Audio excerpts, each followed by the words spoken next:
तो hello everyone, मु रवि कुमार आपण माने देखुछंती लेटेस्ट इन्फो। तो चलंतु जानिबा आजिकार लेटेस्ट इन्फॉर्मेशन कौन अछि।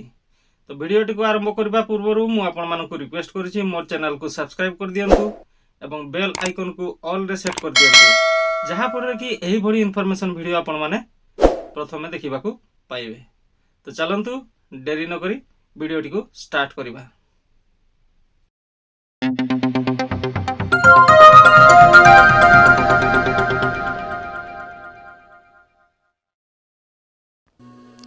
एलपीजी गैस सिलिंडर दर वृद्धि को नहीं राजरास्ता को ओह्लाइला बीजेडी।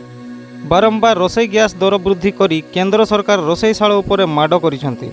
जन असंतोष को नहीं राजभवन आगरे चुली जाड़ी बिजु महिला जनता दल विक्षोभ प्रदर्शन करुछि। राजभवन आगरे विरोध प्रदर्शन करने सह प्रतिवाद सभा करी वर्धित गैस दर प्रत्याहार करने को बीजेडी दाबी करुछि। उल्लेख थाउ कि घरोई एलपीजी सिलिंडर पिछा 14.2 केजी मूल्य रे 50 टंका वृद्धि खाउटी मेरुदंड भांगी देछि।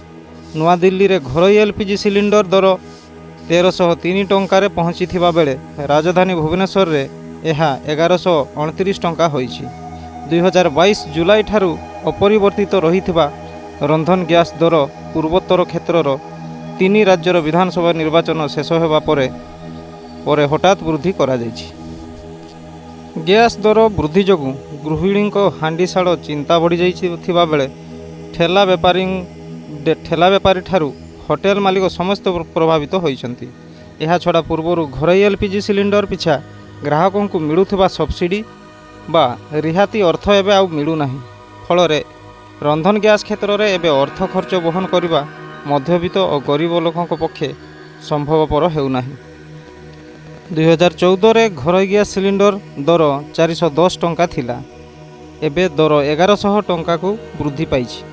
गत 9 वर्ष रे गैस दर प्राय 3 गुणा बढ़िबा साधारण लोकों को अस्तव्यस्त करि पकाइछि। 2014 रे राज्य रे 21 लाख गैस उपभोक्ता थिबा बेले एबे 88 लाख अधिक उपभोक्ता अछंती। गैस दर वृद्धि वर्तमान साधारण लोकों को मुंड व्यथार कारण साजिछि। जदि यही इन्फॉर्मेशन वीडियोटी आपण मानकु भल लागि थाए तेबे निश्चय गोटे लाइक करिवे एवं कमेंट करबा को जमारो भूलिबेनी। ता सहित मो चैनल को निश्चय सब्सक्राइब कर देबे। तो आजिकार वीडियो को एठी रखिबो, पुनी थरे देखाबो गोटे नया इन्फॉर्मेशन वीडियो रे। सेते बेले पर्यंत मते विदाय देंतु। नमस्कार, जय जगन्नाथ।